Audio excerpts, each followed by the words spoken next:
Kyle here from allmediareviews.blogspot.com, here to do a couple things. Today's April 28th, Friday, new release day, of course. I guess I'll go over the new releases quickly, and then I got record store day stuff to show, because I don't know when I'm doing the whole background story. Might do more. Of course, I haven't done a review of the Mickey Dolenz show either, so that stuff may have to wait till next week. I'm not sure. Anyway, of course, Hotel Laughing Trees Faraway Friends came out today. You know, if you checked it out, I don't know what you think. It's obviously on the streaming platforms, but you know, it's my favorite record so far this year. There's a lot of stuff that's coming out still, but still yet to come out. But terrific record. They put out a video, I think it was Starman Underwater, one of those songs. Yeah, so it's like the third video, like an animated lyric video and animated. Anyway, so also coming out today, Jessie Ware's follow-up to What's Your Pleasure from 2020, which was like a breakthrough pop album of sorts. I mean, I've been a Jessie Ware fan since really her first record, but she's kind of transitioned to doing more dance and soul pop music as opposed to sort of R&B, like kind of like Sade kind of stuff. But this album, and there's been like a few singles that came out, but it's called That exclamation point That Feels Good, which is like an answer to What's Your Pleasure and a sort of a question answer thing. I've only listened to it once, but I like it a lot. My wife is going to play it probably a ton, so I will not have a lack of exposure to it just from her, because she tends to do that. We'll have to listen to it in the car, and we're taking this trip to San Francisco maybe. I don't know. We'll end up listening to it there. So, also coming out today, Scott Matthews, who probably not an artist I've much of, if ever actually talked about on here. I've talked about it in the blog, in All Media Reviews blog, several times. He's a British artist, singer-songwriter, kind of a multi-instrumentalist in some ways, but akin to Jeff Buckley. I mean, the similarities are there, and sometimes that can bug me, but his songwriting is good enough at times. Now, just jogging my memory, his last few records, I didn't listen to. He put out a record a couple of years ago. It's called like New Skin, something like that. And I never heard it. I didn't even know it came out, because he's sort of not under the radar, but he's an artist that has continued to put out music, but he's never fully broken through. But at the same time, his fan base, it's like they kind of forget. Like I'm one of them. I've kind of forgotten about. I mean, yeah, he put out a couple records. I mean, his first record, Passing Stranger, 2006, when I discovered it a few years later, I really like. And Elsewhere was really the last record I remember hearing from. Well, so he put out a record today called Restless Lullabies, which is all acoustic. But he put out New Skin 2021. I haven't heard that. And I wish listed on Rate Your Music his other records, Home Part 1 and Part 2, and that with The Night Delivers from 2011. So, I mean, he's got a lot of work. And I mean, I'm hardly a fanboy obsessed, but I actually have some promo copies of his first two records, at least the first one, I got from Sue McLean. I remember there was just like in Sue McLean's office, the promoter of concerts in Twin Cities here. But anyway, so that came out today as well. Then I did find out even though it hasn't been officially announced through like any of his own social media that I'm aware of, or record label, but Steven Wilson's The Harmony Codex is expected to come out on September 29th. We knew it was going to be like the fall or whatever, so I'm looking forward to it. I haven't been reading the book that much, unfortunately, since I started reading. I haven't been reading as much recently, but yeah, I mean, I'm looking for. I mean, the Porcupine Tree album, which I'm going to be showing something in a bit from last year, I liked, but I'm actually probably more intrigued on what this new record's going to be like. I think it's like a concept album of some kind. I can't remember there was a press release earlier this year and also last year about it. So not that long after the Porcupine Tree album came out. Continuation. So I think that's about it. Well, I'm watching Lucky Hank, so liking it. Kind of getting a sense of I guess the second to last episode aired last night, think it's on Thursdays. So there's one more episode.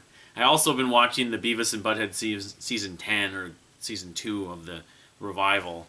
But I don't know when those get done. Maybe I'll do separate reviews for them. But yeah, I mean, if you haven't watched Lucky Hank, of course you like Better Call Saul, Breaking Bad, and Bob Odenkirk, you're gonna see some, obviously, still some characteristics, some similarities. But his character is much different than Saul in this show, or a fair amount different. Actually, it has more parallels with Walter White in some ways.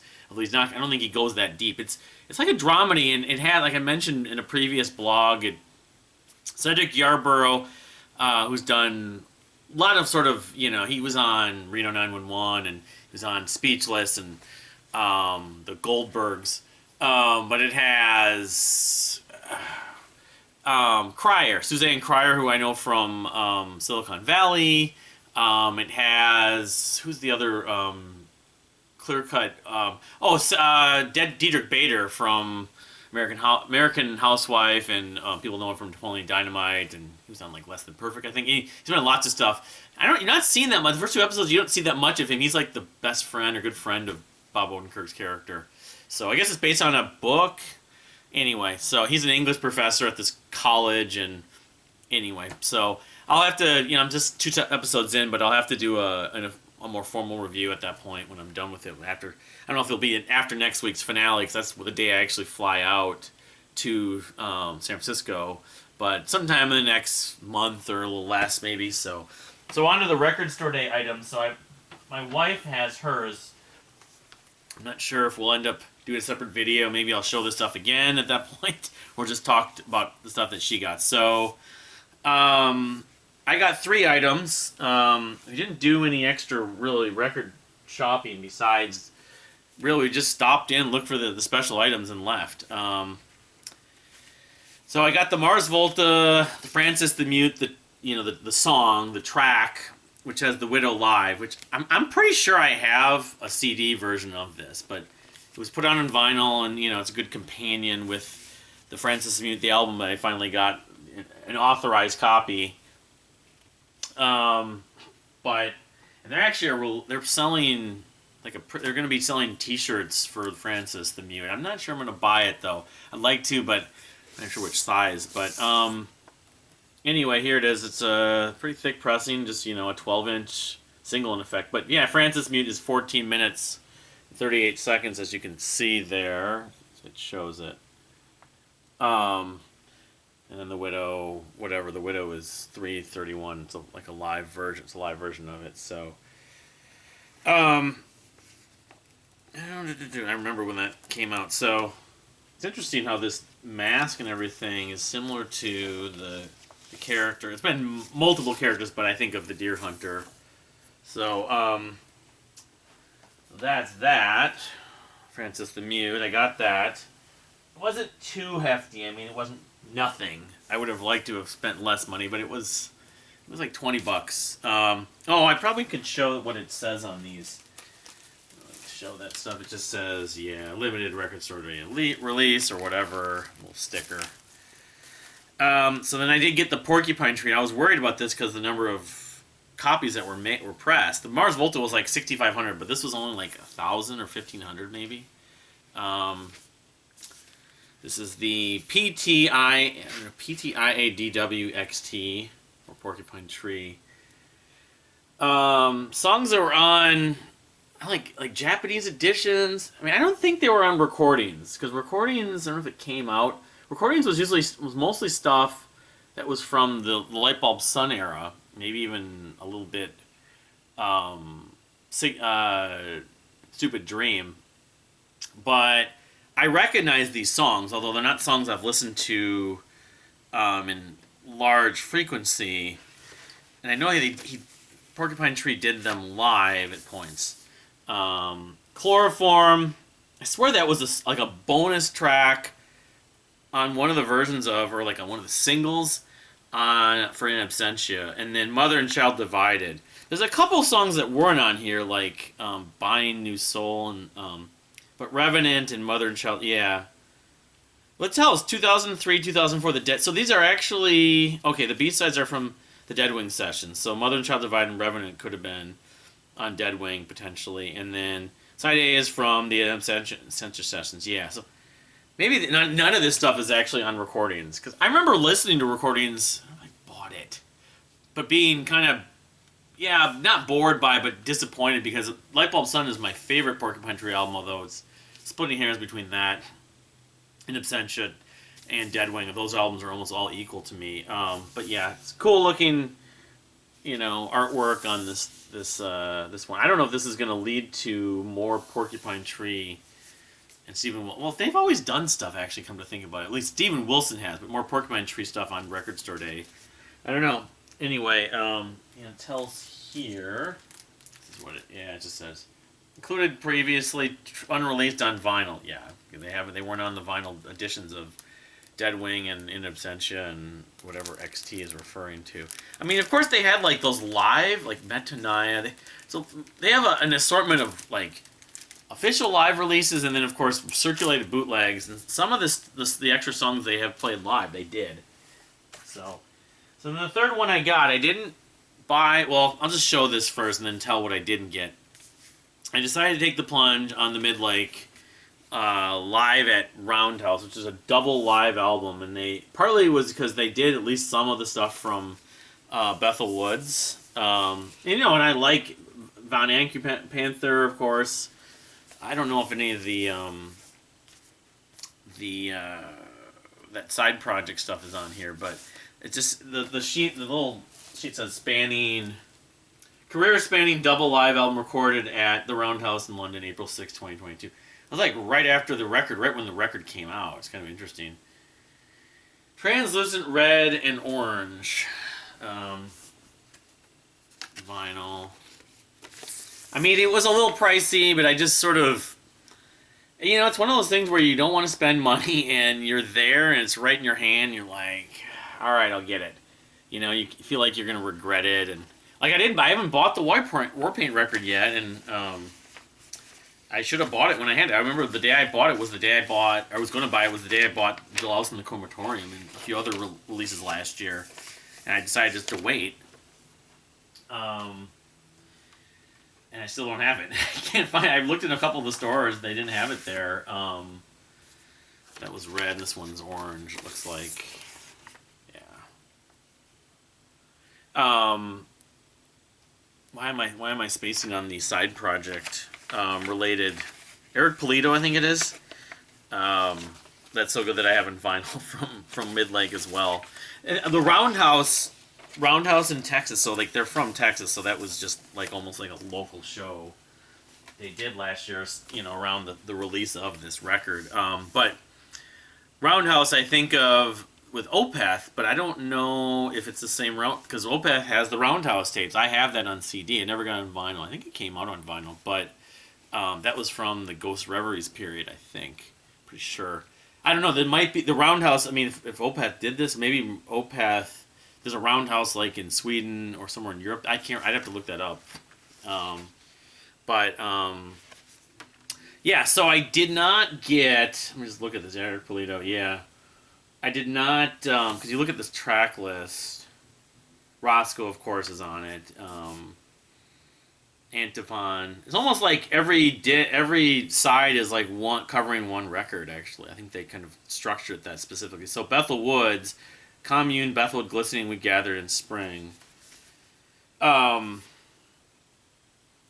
which I haven't listened to that in ages. I need to go back. I still never got around to doing that last year.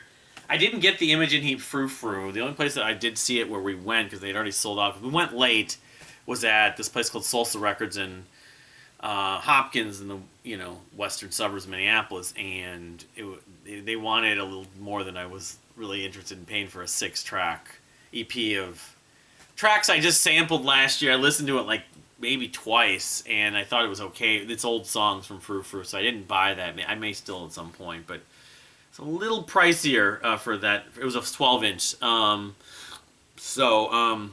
There was one other thing that I was basing on, but that I forgot that I didn't get. But that was basically it. What did you get for Record Store Day? I'd love to hear about that.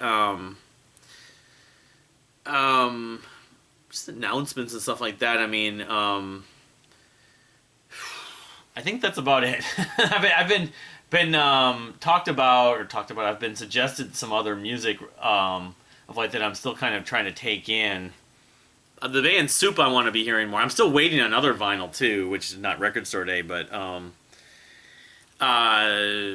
this band called Poor Prey that Lorenzo with Alt Prog Core. I was listening to a little bit of that earlier today. Very Gentle Giant-esque.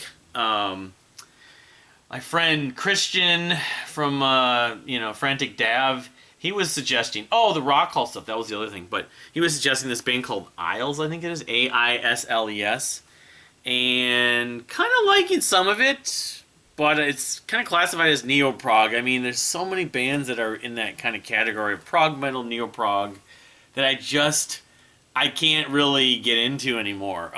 But I'm not sure about this particular.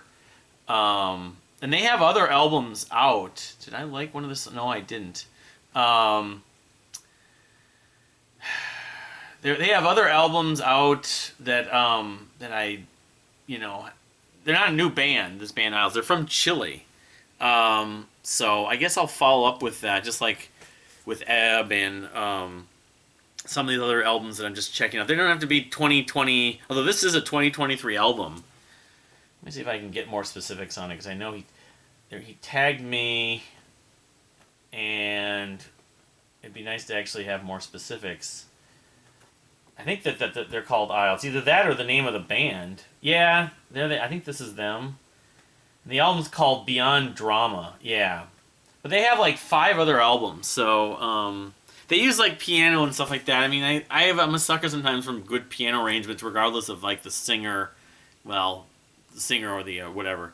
No, the Rock Hall is, this is the last day to vote for the Rock Hall, and George Michael has well eclipsed the 1 million vote mark, and whether the fans flooded or not, there's a glitch on the site, I don't know. And he's it's like almost 100,000 votes ahead of Cyndi Lauper. Cyndi Lauper is well ahead of the third place vote getter, Warren Zevon. So, I mean, it's not a certainty, but historically with the fan vote, which has been going on for almost 10 years, I want to say it's like 8 or 9 years. I don't remember if it was the year Rush got in. I know Yes was involved, but anyway, it was almost 10 years ago when Rush got in. Every single one of the fan vote winner, the number one fan vote, and these actually most of the number 1 and number 2 have got in, other than in 2020 with Dave Matthews Band. Now, there was one year, I think that was that year maybe, Pat Benatar actually was number 2 and didn't get in either. So, but if George Michael does not end up getting in, the fan vote is it's an absolute sham. By the way, maybe I should be holding up my water of the video day. I drink this stuff Waterloo. It's become kind of popular, but for myself who being diabetic, rather than drinking bottled water all day, because I can't really drink soda, I can't drink juice even really, because all that stuff has a fair amount of sugar. I can make a rare exception occasionally, but this is flavored water, and it's not flavored. It just tastes like water. It tastes like almost like grape Kool-Aid, but they have like 15 flavors. Waterloo has been my go-to. I drink other stuff like LaCroix, some other kinds of carbonated water, but Waterloo, you can find there's like 20 flavors. My wife and I drink maybe 10. I drink maybe 10. She drinks like 3 or 4. But grape is like maybe the most popular. But anyway, yeah, the Rock Hall. So if you vote, what do you expect? If George Michael doesn't get in, it just adds to the sham that it really is. But it's interesting that he eclipsed 1 million votes, and the plans to go to the ceremony if George Michael and if Sheryl Crow gets in, are still up in the air because cost. I just actually ordered a special box set for my wife for George Michael, the Wham. It's called Edge of Heaven, something Edge of Heaven, Returning to Edge of Heaven singles. It's all, I don't know, it's like 12 or 15 7-inch singles. A little bit like that Jellyfish thing I got, but it's only being issued in the UK, so it was not cheap to import. It also includes a book, and it's Townsend Records. a coffee table colored page book and some other stuff. Probably, hopefully, it'll be arriving in July, but who knows at this point. But yeah, it's a nice deal if you're a Wham or George Michael fan. I know that they issued a double vinyl compilation in blue colored vinyl, like sort of turquoise bluish, and then a CD box set of the seven of the singles too, which those sold out the first day, which yesterday. So, but so that stuff's coming at some point. Maybe we'll do a video separately for that. So, but anyway, again, what did you get for Record Store Day? What did you think of some of the new releases today on April 28th? You know, I'll keep making videos, I think, about, you know, new releases that are coming up. But thank you for watching, and we'll see you next time. Please subscribe.